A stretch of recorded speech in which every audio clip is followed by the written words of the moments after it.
Kasabay ng pagkikita ni Pangulong Bongbong Marcos at Indonesian President Joko Widodo, muling umugong ang panawagan para palayain ang OFW na si Mary Jane Veloso. Live mula sa Maynila, may ulat on the spot si JP Soriano. JP. Rafi, narito ngayon sa Mendiola, sa Maynila, sa tapat lang na Malacanang, ang pamilya ni Mary Jane Veloso kasamang ilang militanteng grupo gaya ng migrante upang manawagan nga kay Pangulong Bongbong Marcos at kay Indonesian President Joko Widodo na makakapulong ngayon ni Pangulong Bongbong Marcos sa Malacanang para bigyan ng clemency si Mary Jane na halos 14 na taon nang nakakulong sa Indonesia.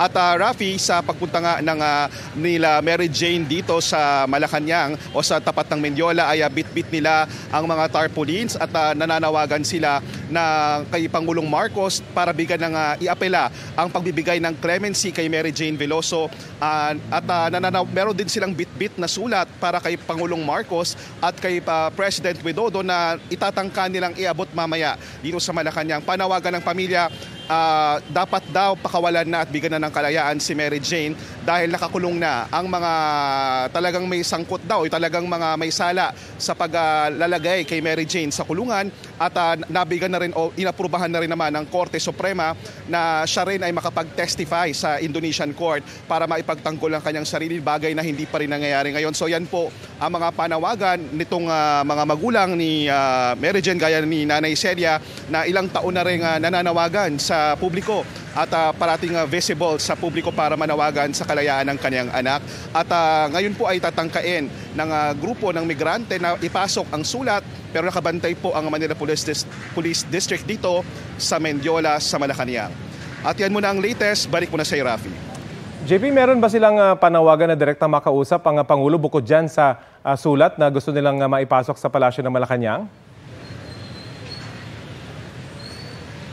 Yes, Rafi, yun talaga ang panawagan ng pamilya. Kung pagbibigyan daw ng pagkakataon, sana yung makausap nila si Pangulong Marcos at si Indonesian President Joko Widodo. Pero wala naman sa schedule ng Indonesian President Widodo ang pakikipagpulong na ito. Bagamat sinasabi ng Department of Foreign Affairs kahapon pa lang nang maganap ang pagpupulong ng ministro ng dalawang bansa, na-erase o nabanggit daw ni DFA Secretary Enrique Manalo sa kanyang counterpart na Indonesian Foreign Minister ang kaso ni Mary Jane at nanawagan sila sa clemency. Yan daw ang official position ng gobyerno ng Pilipinas, manawagan, umapela para sa clemency ni Mary Jane, pero yan siyempre ay nakasalalay o depende sa gobyerno ng Indonesia na isang independent country. Rafi. Pero kahit paano ba, JP, satisfied sila nakasama talaga sa usapan itong kaso ni Veloso dito sa pagbisita ni Joko Widodo?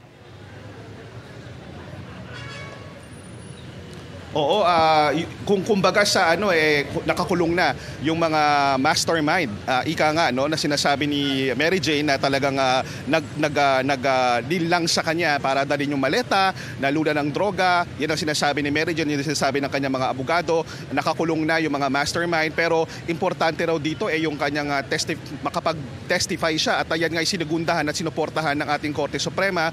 Pero isa nga sa mga panawagan ng pamilya mangyari na yan. Mangyari na yung inaprubahan ng Korte Suprema na makapag-testify siya para maipagtanggol ni Mary Jane ang kanyang sarili at maikwento niya ang tunay na nangyari.